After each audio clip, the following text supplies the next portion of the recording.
Hi everyone, good evening. कैसे हैं आप सब लोग। सबसे पहले तो मैं आप लोगों से रिक्वेस्ट करना चाहती हूँ कि जिन लोगों ने मेरे चैनल को सब्सक्राइब नहीं किया है प्लीज़ वो ज़रूर सब्सक्राइब कर लें और मेरी वीडियोस को ज़रूर लाइक करें। तो वैसे तो मुझे बहुत सारे लोगों ने सजेस्ट किया है कि मैं किस टॉपिक पर वीडियो बनाऊँ, लेकिन आज का जो टॉपिक है वो मेरे दिमाग में खुद ही आया है, क्योंकि मैंने आज एक वीडियो देखा था तो उसे देख कर के थोड़ा-सा मैंने सोचा कि मैं अपनी बात को आप लोगों तक पहुँचा दूँ। तो आज का जो मेरा टॉपिक है एजुकेशन को लेकर के। देखिए, एजुकेशन हमारे लिए सबसे ज़्यादा ज़रूरी है और हर माँ-बाप ये चाहते हैं कि उसका बच्चा अच्छे से अच्छे स्कूल में पढ़े और अच्छे से अच्छी शिक्षा प्राप्त करे और आगे चल के उसका भविष्य बहुत अच्छा हो। सभी चाहते हैं और ये चाहना कोई गलत बात नहीं है, बहुत अच्छी बात है। लेकिन कुछ स्कूल्स, कुछ ऑर्गेनाइजेशन, कुछ बड़े-बड़े इंस्टीट्यूशंस, इन्होंने जैसे बिज़नेस बना लिया इस चीज़ को। अभी कुछ टाइम पहले मेरी एक फ्रेंड है, उनसे मेरी बातचीत हुई थी तो भी थोड़ा परेशान हो रही थी। उन्होंने मुझे बताया कि उनकी सिस्टर का एक इंस्टीट्यूट में उन्होंने एडमिशन कराया, जो कि मेडिकल लाइन से रिलेटेड है। इंस्टीट्यूट का नाम तो मैं लेना नहीं चाहूँगी। लेकिन उन्होंने मुझसे कहा कि शुरू में उनको बताया गया था कि इतनी फ़ीस फ़िक्स है और इसके अलावा हम आपसे एडिशनल कोई चार्जेस नहीं लेंगे। लेकिन वो उनका कहना ये था कि पिछले 1 डेढ़ साल में जब से एडमिशन कराया हुआ है तब से हर महीने कुछ समय बाद कुछ ना कुछ पैसे ये लोग लेते रहते हैं। कभी किसी प्रोग्राम के नाम पर, कभी किसी पिकनिक के नाम पे, कभी किसी चीज़ के नाम पे, मतलब जो भी है वो अननेसेसरी।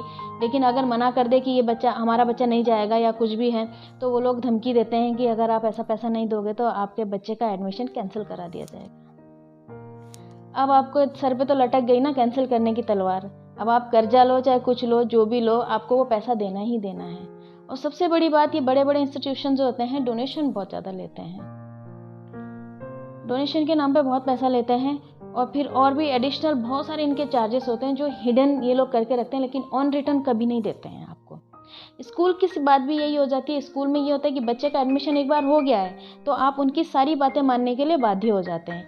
आप फीस तो देंगे ही, डोनेशन भी देंगे, उसके साथ-साथ बुक्स सिर्फ़ उनकी दुकान से खरीदेंगे, उनके स्कूल से खरीदेंगे, ड्रेस उनके स्कूल से खरीदेंगे, शूज़ उनके स्कूल से खरीदेंगे और भी जितनी सारी बैग वगैरह जो भी चीज़ें लगती हैं उनके स्कूल से खरीदें। अरे भई, आपने स्कूल खोला है या फिर कोई बिज़नेस खोला है या कोई दुकान खोली है? दुकान ही कहेंगे हम इस चीज़ को। अच्छा, फिर कुछ स्कूल ऐसे भी हैं कि रिजल्ट जब आता है तो कई बार देखने को मिल जाता है, न्यूज़पेपर में फ़ोटोज़ भी आती है बच्चों की 99.9%। तो भाई, जब आप लोगों ने 99.9% तक इनको ला दिया है तो 1% किस बात का खा गए आप? 1% कमी थी क्या फिर सिर्फ बच्चे में? 100 में से 100 दे दीजिए ना।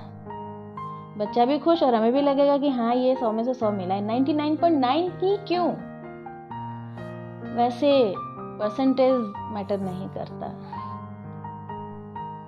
मैटर करता है आपकी काबिलियत। तो इस बारे में तो खैर ये अलग चीज़ है, बाद में बात करेंगे। आज मैं एजुकेशन के बारे में बात करना चाहूँगी। तो इस तरीके से स्कूल वालों ने एक पूरा दुकान खोल रखी है। तो इस चीज़ को देखिए, ये लोग तो बढ़ावा दे ही रहे हैं। सबसे ज़्यादा बढ़ावा हम इन्हें खुद दे रहे हैं। सबसे पहले जब हम एडमिशन के लिए जाते हैं हम कुछ नहीं पढ़ते, इनकी टर्म्स एंड कंडीशंस कुछ नहीं देखते हैं, बस बच्चे का अच्छे स्कूल में एडमिशन हो जाए, उस चीज़ में कई इंटरव्यूज़ होते हैं। अच्छा, एक और चीज़ देखी है मैंने, माँ बाप का इंटरव्यू लेते हैं और कई मैंने देखे हैं बड़े-बड़े स्कूल, अगर माँ बाप अनपढ़ हैं, उनको अंग्रेज़ी नहीं आती है तो बच्चे का एडमिशन नहीं हो सकता। कमाल की बात है यार। क्या वो टीचर्स, उन लोगों ने अपने दादा दादी से कभी पूछा था कि वो कितने पढ़े लिखे हैं, उनको कितनी अंग्रेजी आती है? माँ बाप का इंटरव्यू लेंगे। अगर माँ बाप, वो इसलिए लेते हैं ताकि वो घर पे बच्चे को पढ़ा सके, क्योंकि स्कूल में वो पढ़ाएंगे नहीं, स्कूल में तो एक्टिविटीज़ कराएंगे, ताकि बच्चे का होमवर्क मम्मी या पापा अच्छे से कराएं और आधे से ज़्यादा वही लोग पढ़ाएं। जब आप लोगों ने खुद ही पढ़ाना है अपने बच्चे को तो वो इंस्टीट्यूट की क्या ज़रूरत पड़ेगी आपको, या उस स्कूल की ज़रूरत क्या पड़ेगी आपको? क्या किसी के माँ बाप अनपढ़ होंगे तो उसका बच्चा पढ़ लिख नहीं सकता? क्या सरकारी स्कूल में ये भेदभाव नहीं होता? सरकारी स्कूल में आप अपने बच्चों को पढ़ाएंगे नहीं, क्योंकि वहाँ का तो शिक्षा का स्तर आप लोगों को गिरा हुआ लगता है, वो तो आपके स्टैंडर्ड के बाहर जाता है। तो आप लोग ऐसे इंस्टीट्यूट में ज़रूर पढ़ाएंगे जहाँ आप लोगों का खुद का टेस्ट लिया जाएगा। वैसे मैं खुद की अगर बात करना चाहूँ तो मेरे मम्मी पापा दोनों अनपढ़ है, तो क्या हमने पढ़ाई नहीं की? हम आगे नहीं बढ़े हैं? इस सोच को तो कौन बदल पाएगा ये मैं नहीं जानती हूँ, लेकिन जब आप लोग खुद ही एडमिशन कराने के लिए जाते हैं तो इस सोच को तो आप खुद भी बदल सकते हैं ना।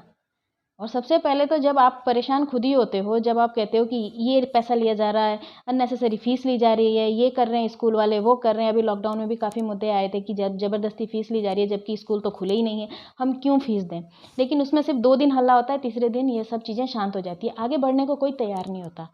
तो इससे अच्छा तो ये है ना कि अगर इंस्टीट्यूट या स्कूल अपनी कुछ रूल्स लागू करते हैं, तो मैं तो ये कहना चाहती हूँ कि गवर्नमेंट को उनके लिए भी कुछ ऐसे रूल्स लागू कर देने चाहिए। ऐसा कोई एग्रीमेंट होना चाहिए जो माँ बाप के फेवर में हो, जिसमें ये लिखा जाए कि भाई इतनी फ़ीस है, आप इतनी फ़ीस देंगे, एग्जामिनेशन फ़ीस के अलावा अननेसेसरी कोई फ़ीस नहीं ली जाएगी। अगर कोई बच्चा पिकनिक में नहीं जाना चाहता तो उसके माँ बाप से ज़बरदस्ती फ़ीस नहीं ली जाएगी कि आप दो ही दो। वो कहते हैं पिकनिक में जाओ या ना जाओ, पैसा तो देना पड़ेगा, चाहे फिर वो 5,000 हो चाहे 10,000। बच्चा चाहे जाए या ना जाए, फीस उनको चाहिए, पैसा उनको चाहिए होता है।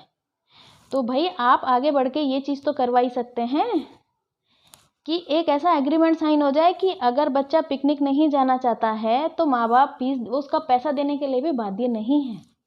लेकिन ये एक अकेले से तो होगा नहीं। इन चीज़ों को खुद ही पेरेंट्स लोग खुद भी बढ़ावा देते हैं, क्योंकि खुद कुछ दे देते हैं, कुछ नहीं दे पाते हैं।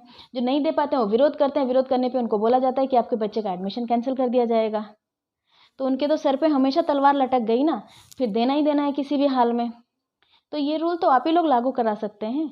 विरोध करना है तो किसी चीज़ का अच्छे से कीजिए। ये ज़रा-ज़रा से विरोध से कुछ नहीं होता कि 2-4 आपने हल्ला हो कर दिया जाकर के स्कूल में, वो लोग आपको अपने बाउंसर्स निकाल के बाहर कर देते हैं। इससे कुछ नहीं होता है। बहुत मेहनत लगती है आगे बढ़ने के लिए और बहुत हिम्मत चाहिए होती है इन चीज़ों के लिए। तो वो मेरा कहने का मतलब ये है सिर्फ़ कि आजकल जो शिक्षा का स्तर है वो बहुत ज़्यादा गिर